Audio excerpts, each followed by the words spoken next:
नमस्कार विद्यार्थी मित्रांनो. स्वागत आहे तुमचं पुन्हा एकदा एम-पी-एस-सी लायब्ररी या आपल्या यूट्यूब चॅनलमध्ये. मागील काही दिवसातील आपल्या प्रतिसादाबद्दल खूप खूप आभार. तर आज आहे 14 जुलै 2025. सुरू करूयात आजच्या चालू घडामोडी. सर्वप्रथम पाहूया आजचे दिनविशेष. 14 जुलै 1856 रोजी गोपाळ गणेश आगरकर यांचा जन्म झालेला होता आणि 14 जुलै हा दिवस त्यांची जयंती म्हणून साजरी केला जातो. त्यांचा जन्म टेंभू येथे झालेला आहे. वेगवेगळ्या परीक्षांमध्ये त्यांच्या जन्मस्थानाबद्दल खूप वेळा विचारलंय. एक 2-3 स्टेटमेंट दिलेले असतात. त्यामध्ये समाजसुधारक ओळखा नावाचा प्रश्न असतो. त्यामध्ये टेंभू या ठिकाणी जन्म झालेले समाजसुधारक कोणते? अशा पद्धतीचा देखील प्रश्न विचारण्यात आलेला आहे. तर लक्षात असू द्या, गोपाळ गणेश आगरकर यांचा टेंभू येथे जन्म झालेला आहे आणि जन्मदिनांक आहे 14 जुलै 1856. त्यांचे महत्त्वाचे कार्य म्हणजे केसरीचे ते पहिले संपादक होते. त्यानंतर डेक्कन एज्युकेशन सोसायटीमध्ये म्हणजे त्यांच्या स्थापनेमध्ये त्यांचा सहभाग होता. डेक्कन एज्युकेशन सोसायटी 1884 साली स्थापन झालेली आहे. आपले लोकमान्य टिळक, गोपाळ गणेश आगरकर आणि विष्णूशास्त्री चिपळूणकर या तिघांनी मिळून या संस्थेची स्थापना केली होती. त्यासोबतच महादेव नामजोशी हे देखील एक समाजसुधारक त्या स्थापनेमध्ये होते. त्यानंतर पुढचा दिनविशेष आहे 14 जुलै 2017 रोजी सरस्वती दीर्घिकेचा शोध लागलेला आहे. सरस्वती दीर्घिका म्हणजेच सुपर क्लस्टर जे आहे त्याचा शोध 14 जुलै 2017 रोजी लागलेला आहे. तर आता आजच्या आपल्या चालू घडामोडीला सुरुवात करूया. बुल्गेरिया युरो स्वीकारणारा 21वा युरो झोन देश ठरलेला आहे. ही खूप महत्त्वाची अशी बातमी आहे. 1 जानेवारी 2026 पासून बल्गेरिया युरो स्वीकारणारा 21वा युरो झोन देश ठरणार आहे. युरो हे चलन स्वीकारण्यास अधिकृत मंजुरी त्यांना मिळालेली आहे. EU म्हणजेच युरोपियन युनियनच्या अर्थमंत्र्यांनी 8 जुलै 2025 रोजी अंतिम मंजुरी यासाठी दिलेली आहे.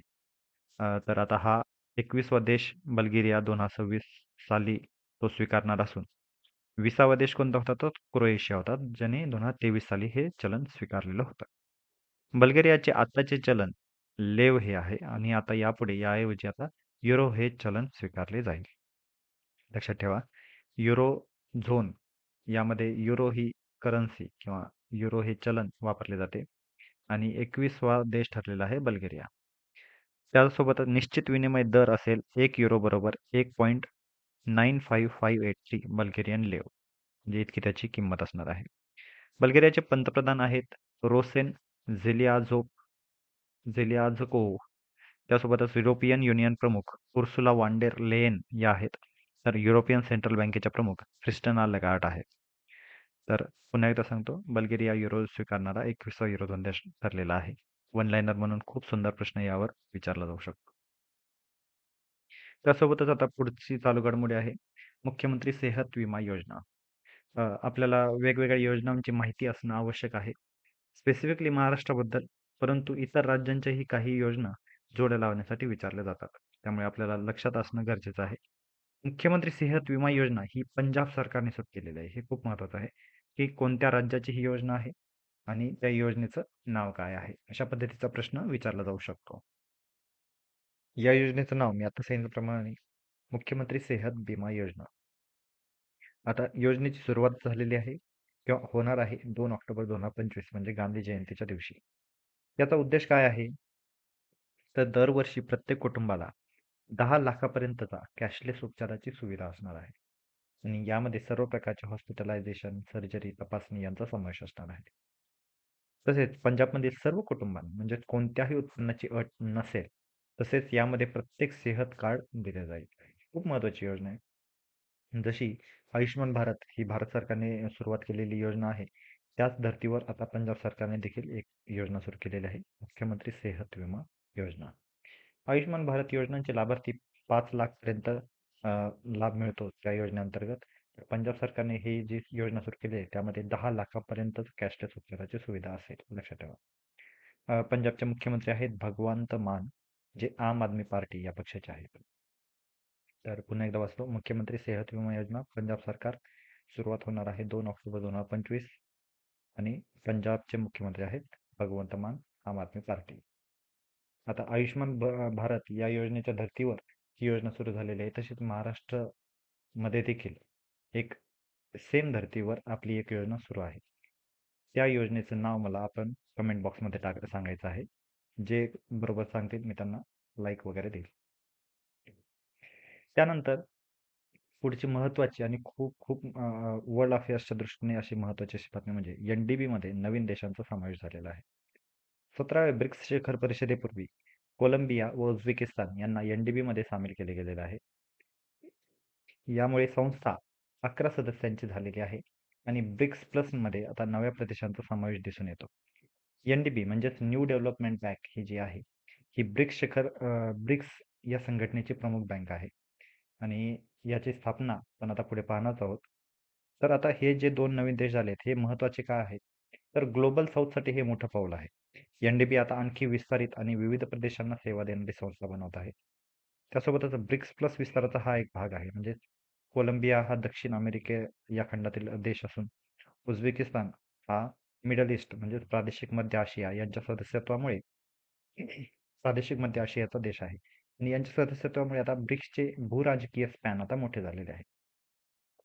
नवीन सदस्यांनी एन-डी-बीच्या कार्यक्षेत्रामध्ये भर टाकलेली आहे. इन्फ्रास्ट्रक्चर, विज्ञान, तंत्रज्ञान आणि सतत विकासासाठी निधी वाढणार आहे. आता एन-डी-बी बद्दल आपण एक थोडक्यात माहिती पाहूया. न्यू डेव्हलपमेंट बँक ही ब्रिक्स राष्ट्रांची स्वतःची बँक आहे. याची स्थापना जुलै 2015 मध्ये झालेली आहे आणि याचे मुख्यालय हे शांघाय चीन येथे आहे. खूप महत्त्वाचा हा प्रश्न आहे आणि ऑलरेडी हा विचारलेला देखील आहे. त्यामुळे मी जास्त स्पेसिफिकली सांगतोय की न्यू डेव्हलपमेंट बँक ही ब्रिक्स राष्ट्रांची बँक आहे. याची स्थापना जुलै 2015 मध्ये झालेली असून याचे जे मुख्यालय आहे हे शांघाय चीन येथे आहे. आता ही एन-डी-बीचे स्थापन करणारे देश कोणते आहेत? तर ऑब्व्हियसली ब्रिक्स देशाचे असल्यामुळे ब्रिक्स देशातील प्रमुख 5 देश तर आहेत. ब्राझील, रशिया, भारत, चीन आणि दक्षिण आफ्रिका. या बँकेच्या स्थापनेमागचा उद्दिष्ट काय होता? तर विकसनशील आणि उदयोन्मुख राष्ट्रांसाठी पायाभूत सुविधा व शाश्वत विकास प्रकल्पांना आर्थिक मदत करणे. आता यामध्ये भारताचे योगदान काय आहे? तर एन-डी-बी साठी प्रत्येक ब्रिक्स राष्ट्राने 10 अब्ज डॉलर्सची भांडवली भागीदारी केलेली आहे. एन-डी-बीची काही वैशिष्ट्ये आपल्याला माहिती असणं गरजेचे आहेत. ब्रिक्स देशांची ही स्वतःची बहुपक्षीय बँक आहे हे तर मी तुम्हाला सांगितलं. तसेच IMF आणि वर्ल्ड बँकला आता हा पर्याय म्हणून देखील समोर येत आहे. तसेच कर्ज देताना कोणत्याही राजकीय अटी नसतात हे महत्त्वाचं आहे. आणि या एन-डी-बीने पहिला जो कर्ज दिला होता, ते पहिला प्रकल्प भारतामध्ये दिला होता. तामिळनाडूतील रस्ते विकास प्रकल्पाला निधी देऊन एन-डी-बीने भारतात आपले पहिले कर्ज दिले होते. तर ही आपण एन-डी-बी बद्दल एक थोडक्यात माहिती पाहिली. खूप महत्त्वाची आहे. तुम्ही सर्वांनी लक्षात असू द्या. त्यानंतर पुढची महत्त्वाची बातमी म्हणजे आशियातील सर्वात मोठी जंगल सफारी ही आता सुरू करण्याचा प्लॅन आहे आणि आपल्याला आता पुन्हा एकदा वन लाईनर म्हणून खूप वेळा वेगवेगळ्या परीक्षांमध्ये अगदी पोलीस भरती, वेगवेगळ्या सरळ सेवा परीक्षा आणि अगदी एम-पी-एस-सी सारख्या परीक्षांमध्ये देखील हा प्रश्न विचारला जाऊ शकतो. तर लक्षात ठेवा, आशियातील सर्वात मोठी जंगल सफारी ही हरियाणामध्ये लवकरच सुरुवात होणार आहे. ठीक आहे. हरियाणा सरकारने 6 जुलै 2025 रोजी एक ऐतिहासिक घोषणा केलेली आहे आणि त्यांच्या अरवली पर्वतरांगामध्ये आशियातील सर्वात मोठी आता जंगल सफारी विकसित केली जाणार आहे. याची प्रमुख वैशिष्ट्ये काय आहेत?